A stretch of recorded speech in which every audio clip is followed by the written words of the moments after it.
Welcome to Creature Guide Live Daily News. For those of you that don't know, my name is Ethan. Today we're going to be going over large marine reptiles as well as early sauropodomorphs and getting into a little bit of restoration over in England. Let's head back to the Mesozoic era. So, from Sci News, pneumatic air filled bones first appeared in sauropod dinosaurs 225 million years ago. The paleontologists have examined an almost complete skeleton of Macrocolum itaqui, an unisaurid sauropodomorph dinosaur that lived in what is now Brazil during the late Triassic epoch. I believe I've heard of Macrocolum. I'm not too familiar with this unisaurid. It's also a specific subfamily of prosauropods that's rarely mentioned. It's called an unisaurid? Yeah, I'm guessing it's referring to like one of the earlier groups of prosauropods, considering this is a lineage of dinosaurs that existed from somewhere between 235 to 240 million years ago to somewhere around 180 and 185 million years ago during the early Jurassic. Yeah, this specific species is for the most part bipedal, so walking strictly on two legs and feeding on shorter conifers in different areas of the Triassic and seems to be somewhere around the mid part of the period, somewhere between 225 to 230 million years ago. So around the same time as certain species of theropods like the Herrerasaurs evolved. So sauropods were an emblematic clade of long-necked dinosaurs that colonized all continents during the Jurassic and Cretaceous. And just to remind everybody, these are not true sauropods. Sauropods really won't evolve until somewhere around 182 million years ago, which would be later into the early Jurassic. So at this point, it's just a wide variety of different species of prosauropod. And you also have it where certain species of prosauropods would have evolved into carnivores, especially some of the earlier species. So some lineages attain giant sizes, evolving to the largest animals to ever inhabit terrestrial landscapes. One of the features that allowed the body enlargement was a structural decrease of density caused by the presence of a bird-like air sac system. Air sacs made their bones less dense, allowing them to grow to more than 30 meters or 98 feet in length, said Dr. Tito Aureliano, a paleontologist at the University of Campinas. They could become even longer. In fact, let's bring up a larger species of sauropod, Supersaurus. So Supersaurus.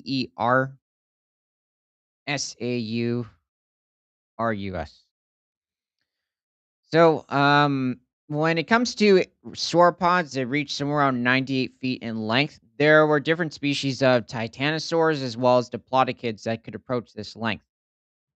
When it comes to members of Brachiosauridae, so consisting of animals like Giraffatitan, Brachiosaurus, Sauroposeidon, this specific or that specific clade of sauropods didn't really reach beyond 85 to maybe 90 feet in length. That would be pushing it, or pushing somewhere around 26 to 28 meters. So if this, yeah, this could be Supersaurus.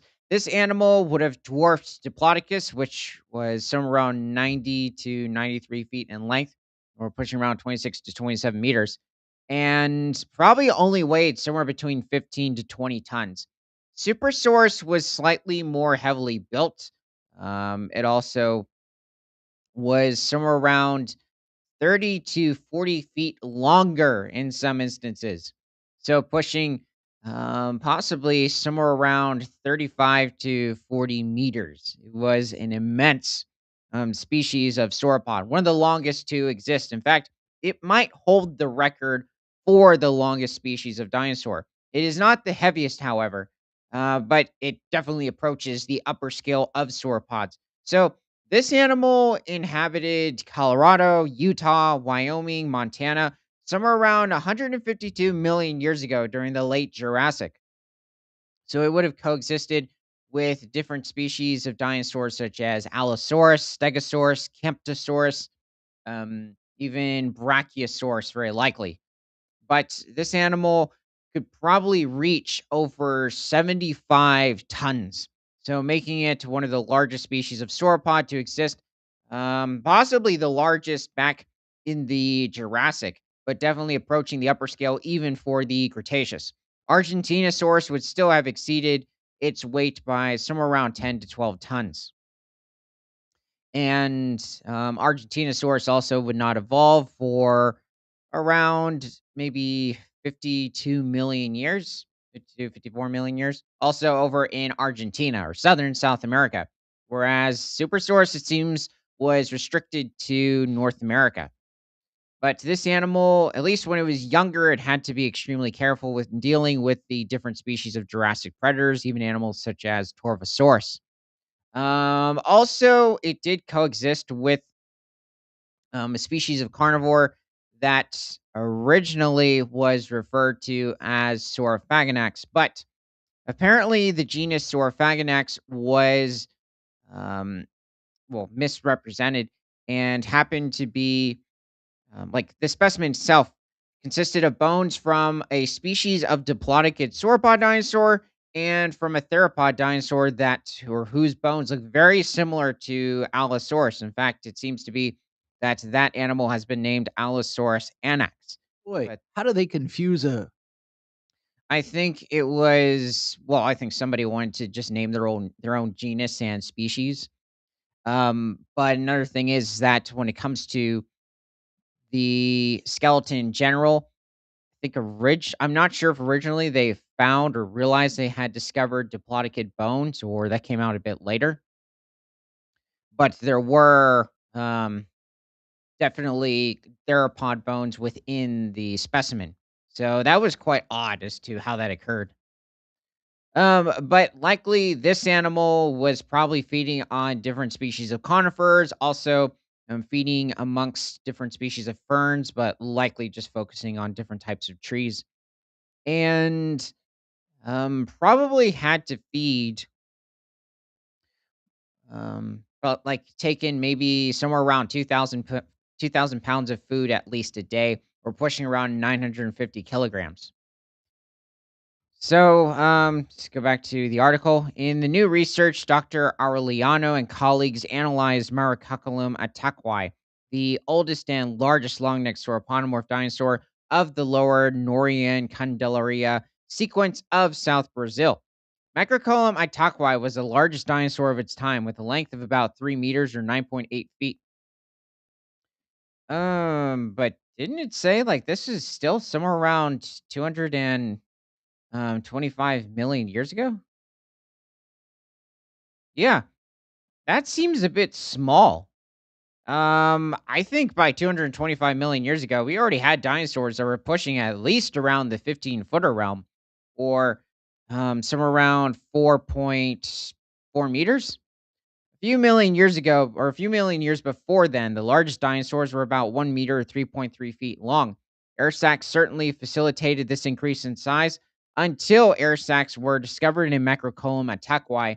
These vertebral cavities were known to consist of either camerate or camellate tissue, the former referring to hollow spaces observed by microtomography, and the latter to spongy bone. But it is not necessarily surprising that we have discovered like the areas in which the air sacs would have been placed, as well as like the specific regions showing that they were there. But especially when looking at different species of sauropod dinosaurs that would come after this species, different species of theropods, which are more closely related to the sauropods compared to the ornithopods, the ceratopsians, as well as the ankylosaurs and nodosaurs. Um, but what is interesting is everything else that they were discovering. So in this case, we found internal pneumatic chambers, which are neither camerate or nor camellate, but a new type of tissue with an intermediate texture. We propose to call the new structures protocamerate, as they are not large enough to be considered cameri, but also present a camellate array internally. Well, they definitely found a wide range of what seems to be tail vertebrae, I'm guessing. and I think part of the cervical vertebrae too, and seems to be areas of the pelvis. No feet, though. It's yeah, it is unfortunate, especially also for the claws as well and the forelimbs. No head. But it was definitely mid-sized plateosaur for the time. So the most widely held hypothesis until now was that the air sacs began as cameri and evolved into camelai. Our proposal, based on what we observed in this specimen, is that this other form existed first of all. The vertebrae in which the air sacs were found also changed what was known about the evolution of these structures. Based on the fossils analyzed previously, other research groups propose that air sacs first appeared in the abdominal region and did not appear in the cervical region during the early Jurassic 190 million years ago, a long time after the period in which Macrolomataquai was alive. Wow, I didn't realize that air sacs in general were only proposed to have evolved 12 million years into the Jurassic. That's a shock. I was assuming that once we realized that dinosaurs had air sacs too, especially the theropods and the sauropods, it was automatically assumed that at the very beginning of their evolution, especially of Saurischiae, which came before Ornithischiae, the group of dinosaurs that consisted of the Stegosaurs, Ceratopsians, and Ankylosaurs and ornithopods, would have contained these specific mutations, and they didn't. They just stopped at around 190 million years ago.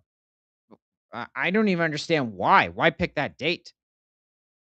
That's strange. You had a wide range of different species of theropod dinosaurs like Dilophosaurus, Monophosaurus. Monophosaurus came later. Yeah, but is this just a Dilophosaurus. theory at this point? What? Is this just a theory? Um, it is, but it also seems by the bones or the specimens that they've discovered that is it's quite um seems to be evidence for air sacs being within these prosauropods. And I would also assume the theropods at this time, like Herrerasaurus. In fact, let's bring him up. Considering he also evolved like around the same time. In fact, slightly earlier. Herrar. Oh,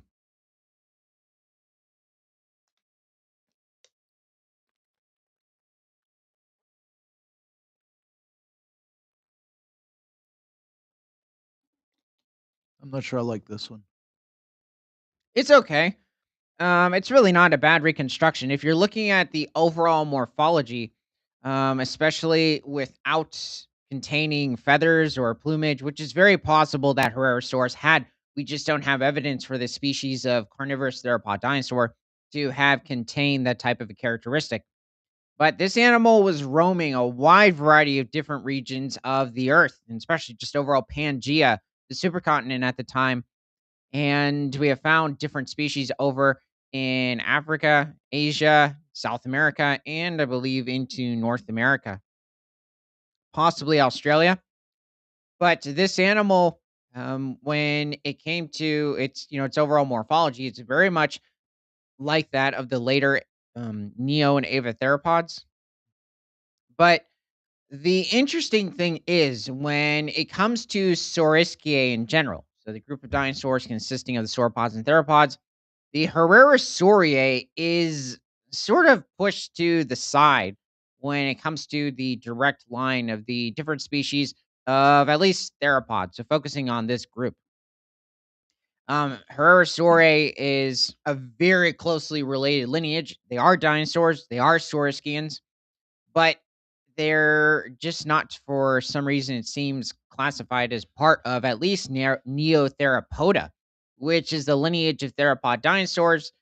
You could say primitive theropod dinosaurs that would evolve into Avitheropoda and then um, branch out into the different Allosauridae, Megalosauridae, the Coelurosauridae lineage of dinosaurs, as well as the Paraves. So, it also including different species of birds, the raptors or dromaeosaurs, as well as the different species of spinosaurs with Megalosauridae, not Megalosauridae.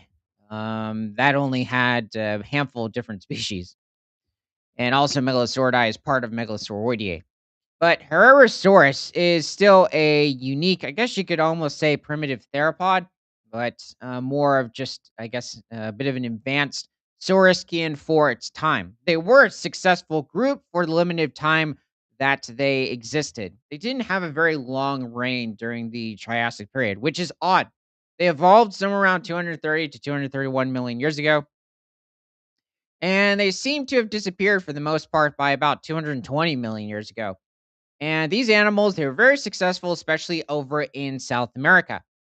There was a smaller species that was probably somewhere around 8 feet in length and maybe reaching somewhere around 100 to 120 pounds or pushing somewhere between maybe like 55 kilograms and also having a length of maybe 2.4 meters.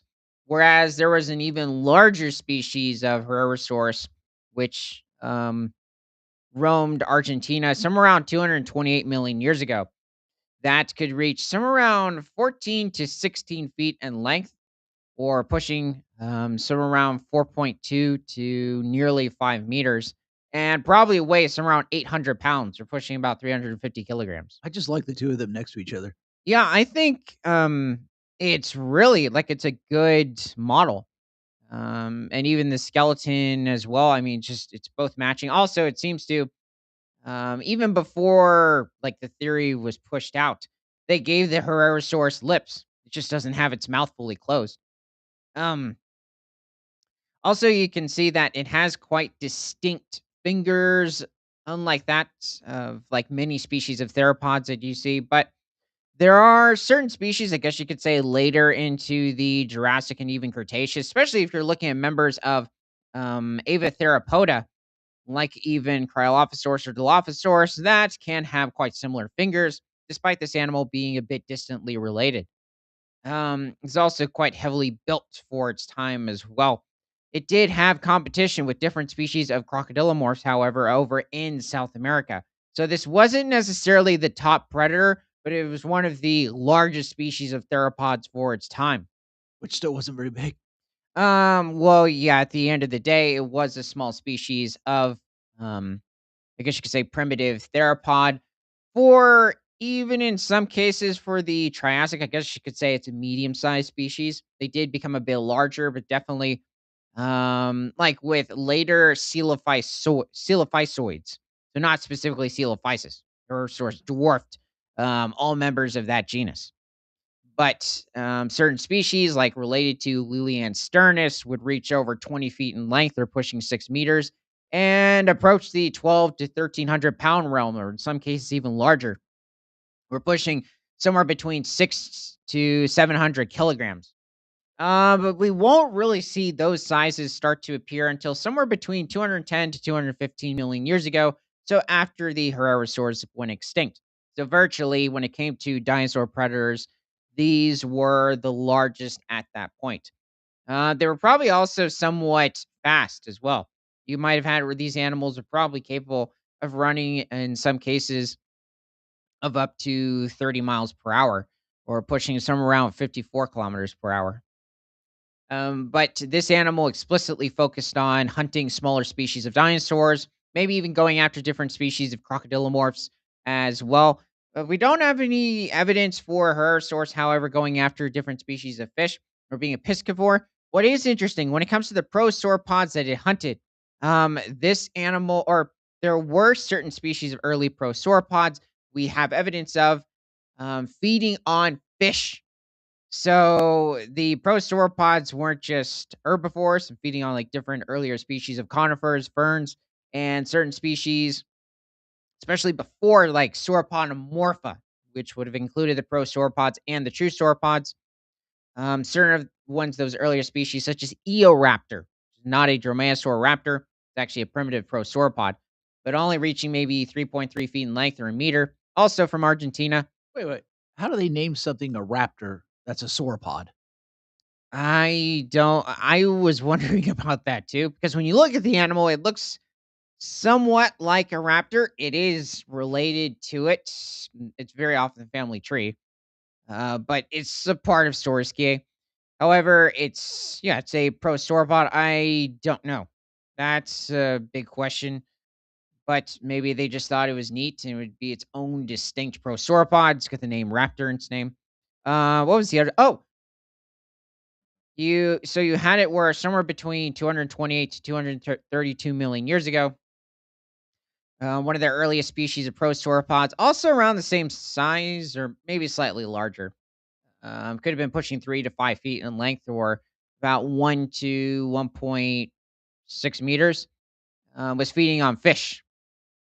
So that is quite interesting. It definitely showed that the prosauropods were quite adaptable, whereas sauropods in general seem to just focus strictly on vegetation. I don't think there's any evidence so far for any species of later sauropod to have fed on animal protein, whether it's fish, mollusks, or like what I mean by mollusks is, I mean, they might have accidentally or just fed on snails now and then because they might be on the plants, but I'm referring to clams, oysters, mussels, even feeding on maybe squids or ammonites or cephalopods that have washed ashore on the coast, and or even like reptiles and amphibians or fish.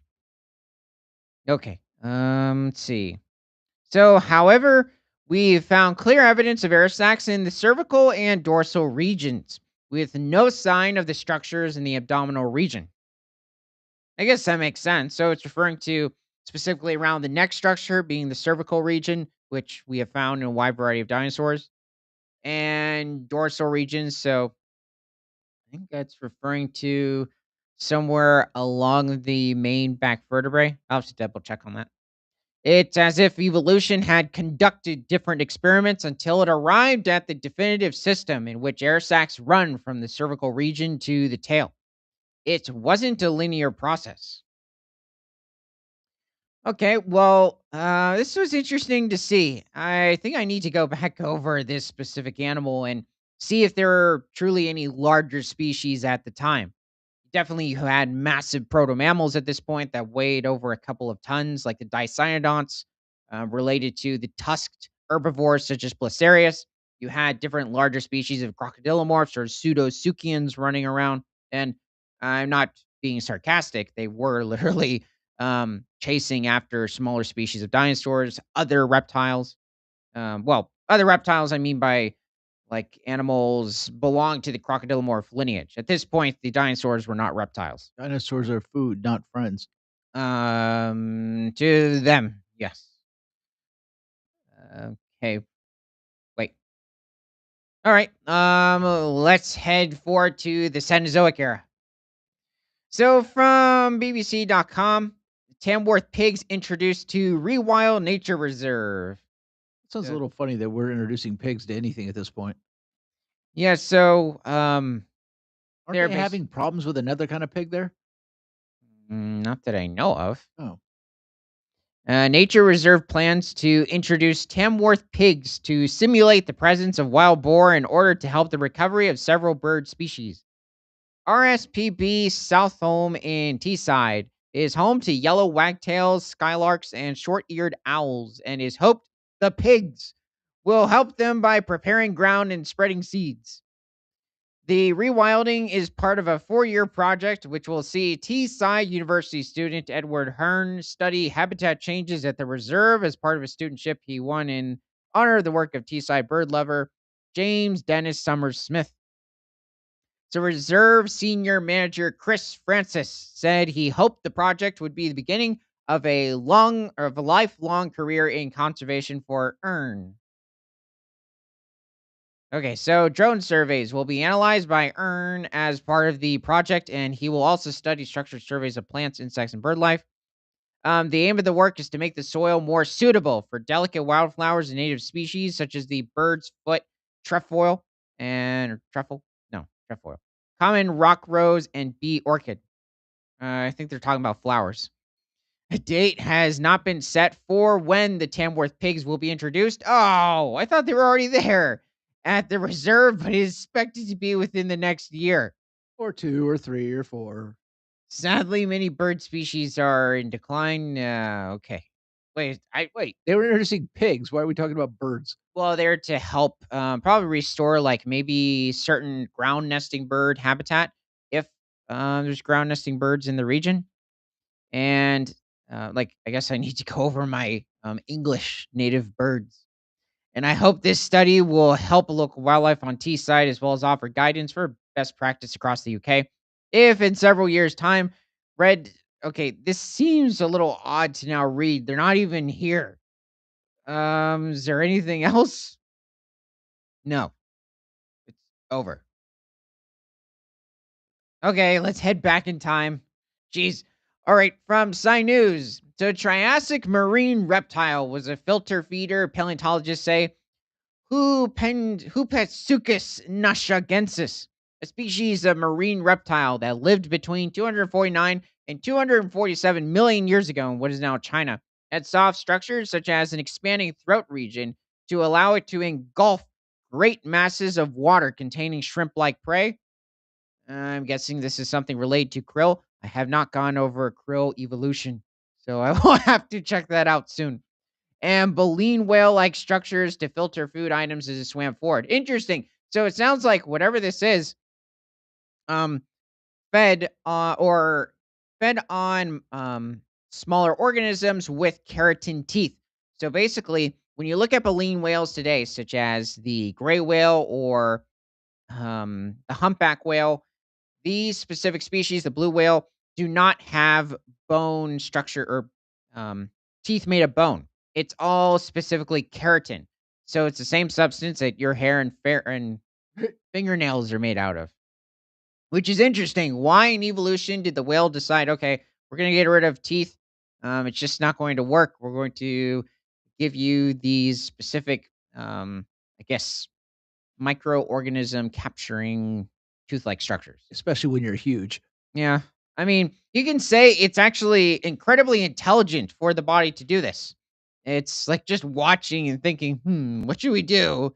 And, um, Well, they'd have to catch too many larger species. well, you would think that would possibly be a problem. Maybe it's just to help with obtaining enough protein. But you had it where there were large, giant toothed whales that were weighing well over 80 tons back in the Pliocene epoch, over 4 million years ago, feeding on other species of whales and probably certain species of larger fish. Um, so I don't think that was necessarily the case. But the question is also, when did baleen teeth first evolve in whales? Um, so that's another thing. But Wait, are definitely, sharks fish? yes. But they can be warm-blooded or semi-warm-blooded. There are different branches of the fish family that are ectothermic or have the ability to be warm blooded. It is a big question as to whether or not the giant shark Otodus megalodon was, well, actually, it seems to be that there is possible evidence for that animal being ectothermic. But let's head back to what, the Triassic? Whoa! What is this thing? You know what he looks like? He looks like a close relative of the ichthyosaurs. But 249 million years ago, this Hupesukis. Well, you definitely found a good thing of food.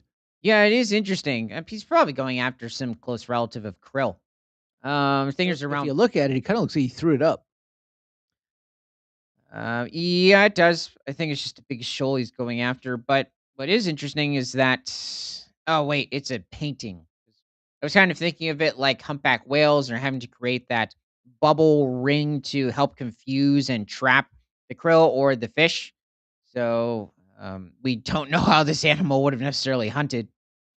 What is astounding is that nearly 200 million years before the whales would have, well, probably longer, if you're talking about whales that had baleen teeth, but over 200 million years before these whales or baleen whales would have evolved, these primitive ichthyosaurs would have already had this specific mutation. So it's quite astounding. We're looking at a marine reptile back in the seas of ancient China that had this type of a characteristic.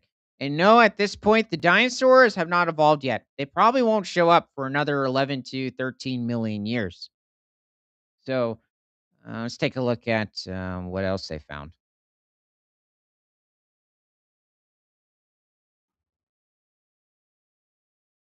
So filter feeding involves the animal moving through the water and extracting small organisms such as krill or plankton for food via sieve type mechanisms. Filter feeding fish such as basking sharks use their gills to retain food from water, while filter feeding whales sift material through baleen plates. That actually wasn't hitting me with the basking sharks. And yes, the whale shark is larger than the basking shark. But also, the whale shark is the largest species of fish currently today, massively dwarfed by Ototus megalodon. And even certain species of fish during the Jurassic period, such as Letozichthyes. But it's just interesting that this reptile has the baleen plates. To date, there has been very little evidence suggesting that ancient marine reptiles from the Mesozoic era were filter feeders due to a lack of the appropriate features in fossil records. We were amazed to discover these adaptations in such an early marine reptile, said Dr. Zhaixin Feng, a paleontologist at the Wuhan Center of China Geological Survey. In their study, Dr. Feng and colleagues examined two specimens of Hupeshuchus nashigensis, a Hupasuchian reptile from the Triassic period of China. Okay, let's bring up another large creature. The Shastasaurus. Or actually, no, not him. Ichthyotitan. So Ichthyotitan.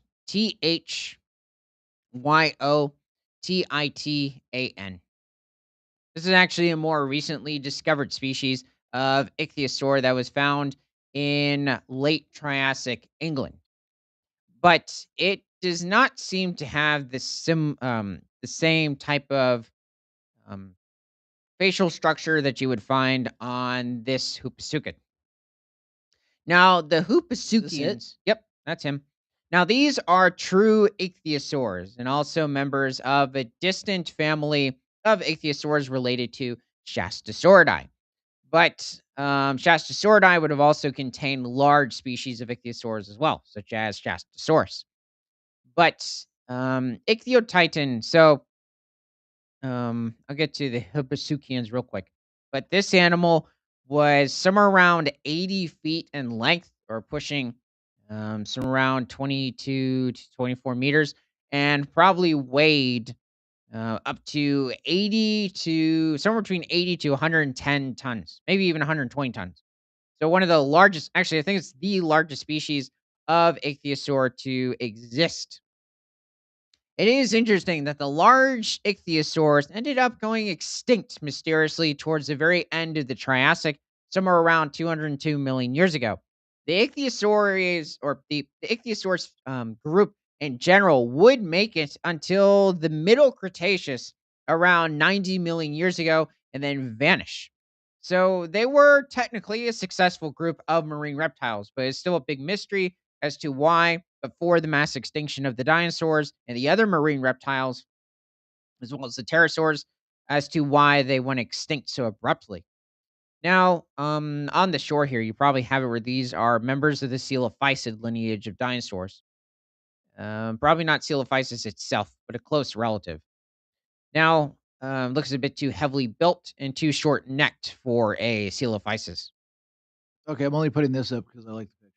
But the Hubosuchians, which is the animal that they discovered over in China, they existed for a very brief amount of time. They first evolved at the very beginning of the Triassic, somewhere around 251 million years ago. And then about 248 million years ago, they vanished.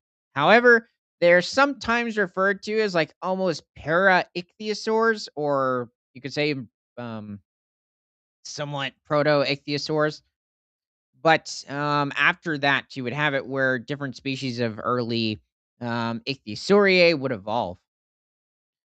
Oh, yeah, so this is a representation from the early 1800s. This could be like 1820s, 1830s, from some artist in England. I don't know. Maybe it was William Buckland. It could have been Richard Owen. There were a wide variety of other paleontologists working on these animals at the time, but very few marine reptiles at this point had been classified. But this was pretty good for the 1820s. Think it's supposed to represent ichthyosaur on the left. I think some might confuse it with like a species of mosasaur or a species. of even pliosaur to an extent. But there are certain species of ichthyosaurs that do not seem to have had dorsal fins, which is pretty iconic for the family, such as Symbospondylus, which also existed back in the Triassic around 225 to 230 million years ago. It also seems to have had smaller teeth compared to its jaw structure. This ichthyosaur has immense teeth. I don't know of a species of ichthyosaur that has teeth to this size. They're quite small because the ichthyosaurs are just feeding on different species of cephalopods to a major extent.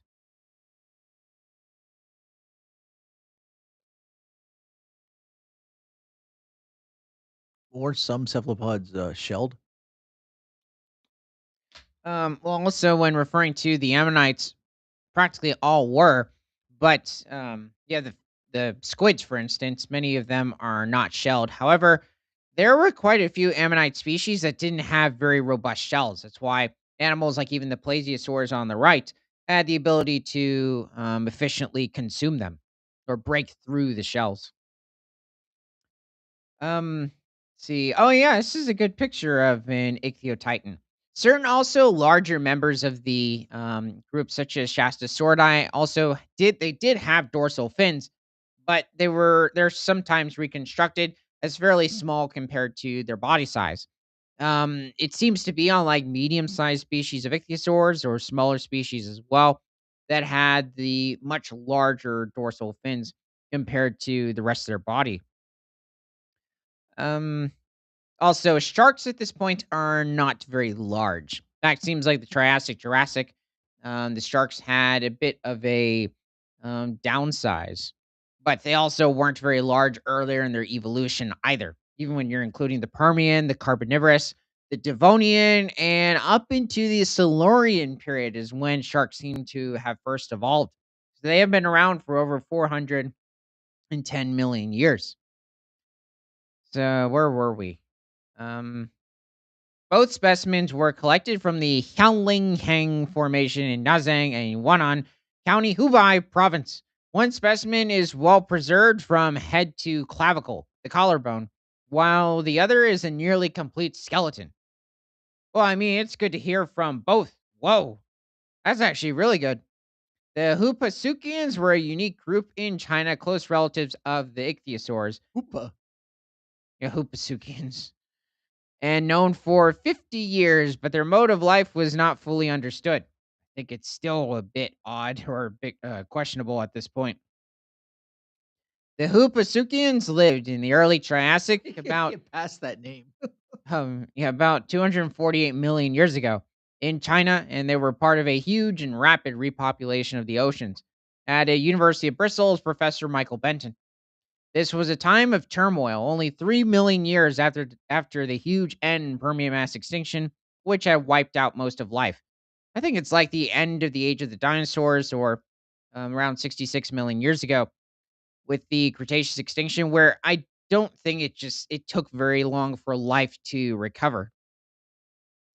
And especially even when it came to the Permian mass extinction, which is how you had a wide variety of different species of proto mammals, reptiles, and as well, like not just on land, but also aquatic marine animals as well. Are there proto-reptiles?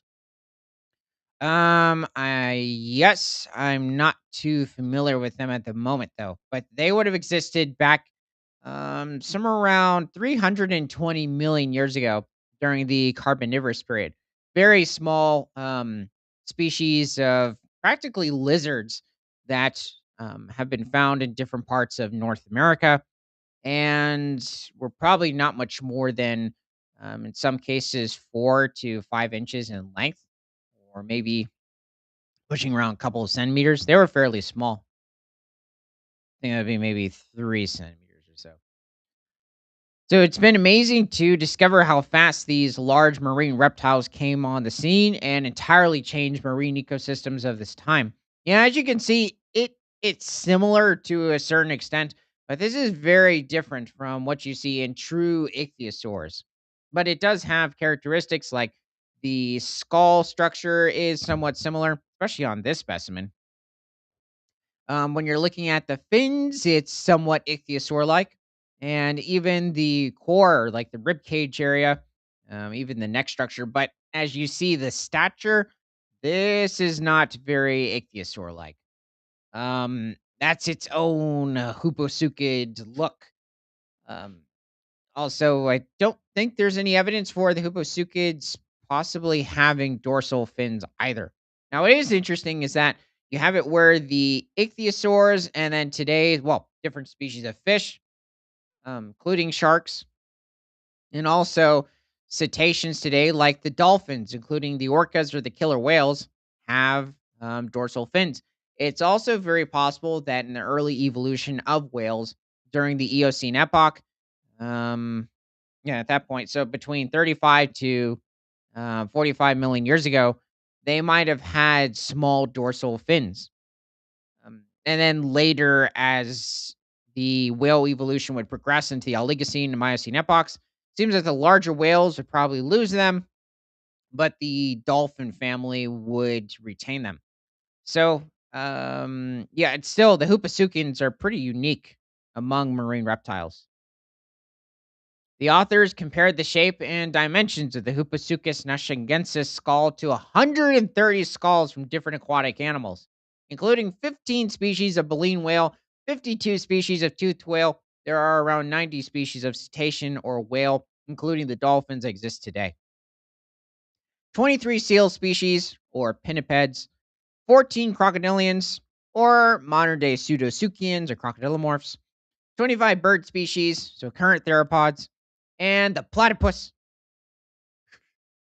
Well, that was unexpected. What? Um, I guess no. What I think is a bit um more surprising they compared it with is probably the birds and the seals. The toothed whales, I understand. I guess crocodilians, but the platypus possibly because it has such a semi-aquatic physique to it. It's very unique in overall structure. Like even leaving out the venom that it contains, because platypuses are poisonous. I mean venomous. So, but the birds, well, maybe they're comparing it to certain aquatic birds that feed on aquatic insects or the youngsters of different species of insects. But the seals, that's interesting. I'm guessing they're looking at like the overall physique of the different species of seals. Probably looking at also sea lions are seals.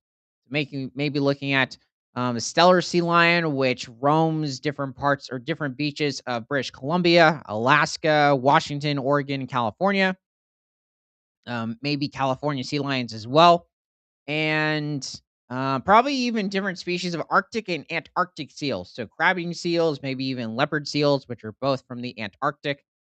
And despite it being named the crab-eating seal will also feed on not just different species of crustaceans or um, crabs, but penguins occasionally too, like the leopard seal. And then even ring seals or bearded seals from the Arctic. So that's interesting. Hooposuchus nashingensis possessed an unusual toothless snout with two long bones in the upper skull framing a narrow space. It also had a narrow mandible lower jaw that was loosely connected to the rest of the skull and would have allowed it to expand its mouth cavity to accommodate large gulps of water. Interesting. Wow. That is astonishing that we've discovered that with this specific animal's morphology. While no evidence of baleen was found in the specimens, they possessed a series of grooves around the edge of the plate, roof of the mouth, which may have indicated the presence of soft tissues that could have played a similar role in filter feeding. Okay, let's bring up another large creature. So the Lemniosaurus, Lamniosaurus.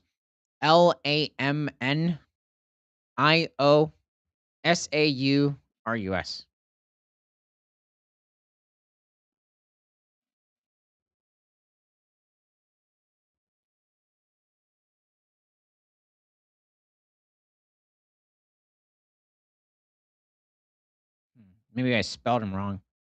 This animal did not exist back in the Triassic, and I think I'm I'm thinking of the wrong lettering for the pliosaur. You know what? Let's just bring him up. Predator X. So Predator, and then just capital X. Technically, he's also another. He's just a larger species of pliosaurus. But this is a very distantly related group to the ichthyosaurs. They also, in many cases, would have hunted the ichthyosaurs as well as different species of long-necked plesiosaurs. They did evolve from the same lineage of marine reptiles that the ichthyosaurs and the Upasukians derived from, being the Sauroptegians. So, the pliosaurs first evolved, it seems, somewhere during the earlier Jurassic, so pushing over 190 million years ago. And then they mysteriously disappeared somewhere around 100 million years ago during the mid Cretaceous. Oh, yeah. um, yeah, I guess in terms of length, it's probably somewhat accurate. Seems that Predator X could probably reach somewhere around 50 to maybe 60 feet in length, or pushing between 15 to around 18 meters. What's another thing? Oh, yeah, when That it looks a comes, little weird. it looks like somebody took a Metrorhynchid and combined it, or like a sea crocodilomorph from the Jurassic, and combined it with a pliosaur. It also does not have a tail fluke, and the fins seem a little too thin, or at least a little too narrow in width. Like they should be much wider. No, it seems to be turning as well. The tongue should also not be sticking up like that. And when it comes to teeth of Predator X, they would look a little more robust. Seems to have more of like a. It's not exactly, I would say, a Predator X sort of depiction, but it's better. Um, Well, yeah, this is that Planet Dinosaur one, which I found a bit odd considering it had trouble ripping apart the plesiosaur. These are not armored creatures. Well, actually, that's not necessarily true. We have found in certain discovery recently evidence of, I believe, certain plesiosaurs having a um, somewhat protective layer of osteoderm armor. But still, I don't think for Predator X it would be too much of a hassle, especially from a Chimerosaurus, the plesiosaur they coexisted with off the coasts of the British Isles, or major area of Europe back in the Jurassic around 155 million years ago. This guy, yeah, seems to have a bit of a too narrow jaw structure. This actually seems to replicate a bit of a true Liopleurodon a bit more to an extent. The Liopleurodon existed a bit earlier into the Jurassic, around 165 million years ago. This is after Liopleurodon, but still roamed the same seas. This is not a bad representation of this species of pliosaurus. It's giving it a much more evenly distributed musculature. Still from the 2011 documentary Planet Dinosaur, but there's something a bit off, in my opinion, when it comes to the skull.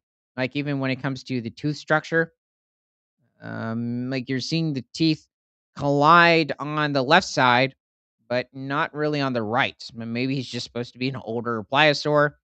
Lost his teeth. Yeah, maybe he's still regrowing a few teeth. But that is interesting when it comes to pliosaurs. Doesn't seem to be that these animals had lips like different species of theropod dinosaurs. And the same case would be for the plesiosaurs and long-necked plesiosaurs. The ichthyosaurs in some cases seem to have had lips to an extent. So while no evidence, oh wait, um, okay. So Hupasuchus nashigensis was likely a slow swimmer due to its rigid body, which suggests it might have fed in a style similar to that of a bowhead or a right whale, which swim with their mouth open near the surface of the ocean in order to strain food from the water. Yeah, it is interesting. You have it where different species of baleen-toothed whales actually have different types of hunting strategies. So it's definitely quite a big question as to how this animal would have hunted something like krill. I'm not surprised by it being necessarily a slow swimmer, also due to just its immense size. High levels of competition for food at this point in the Triassic may have caused Hupasuchus nashigensis to develop this specialized feeding method. We discovered two new Hupasuchian skulls, said Professor Long Cheng, a researcher at the Wuhan Center of China Geological Survey. These were more complete than earlier finds and show that the long snout was composed of unfused strap like bones, the long space between them running the length of the snout. This construction is only seen otherwise in modern baleen whales, where the loose structure of the snout and lower jaws allows them to support a huge throat region that balloons out enormously as they swim forward, engulfing small prey. Oh, yeah, I was thinking of larger creatures and um, had to get back on the krill. So the other clue came in the teeth or in the absence of teeth, said Dr. Li Tian, a researcher at the University of Geosciences, Wuhan. I mean, you could say that the Triassic, especially the first few million years, compared to definitely the earlier Cenozoic era, the time of mammals right after the dinosaurs, and um, pretty much compared to any time period beforehand, had a massive explosion of large creatures roaming at least the ocean. They weren't very large on land at this point. But, it is also interesting that in the Triassic, you had some of the largest species of marine reptiles to exist, and then they would simply disappear, even though you would have even larger species of terrestrial animals evolve. So modern baleen whales have no teeth. Well, they don't have bone-like teeth. Unlike the or not bone-like teeth, they don't have teeth made out of bone. Unlike the toothed whales, such as dolphins and orcas, baleen whales have grooves along the jaws to support curtains of baleen long, thin strips of keratin, the protein that makes hair, feathers, and fingernails. Hupasuchus, whoa, with feathers. You could say that they are a type of keratin, and so are scales, but feathers are also more evolved scales. But yeah, it can still be thrown Wait, into the wait. keratin Feathers realm. are evolved scales? Yes. So yes, every bird and also different species of feathered dinosaurs had practically, or those were, I guess, furry scales, fluffy scales, soft scales. Hupasuchus notchagensis had just the same grooves and notches along the edge of its jaws, and we suggest it had independently evolved into some form of baleen. Yeah, I mean, it seems to be the case. I mean, this was very interesting. So, thanks for joining. And from prehistoric to present, my name is Ethan. This is Creature Guy Live Daily News. Happy International Ichthyosaurier Day. And remember that nothing is better than all animals all the time.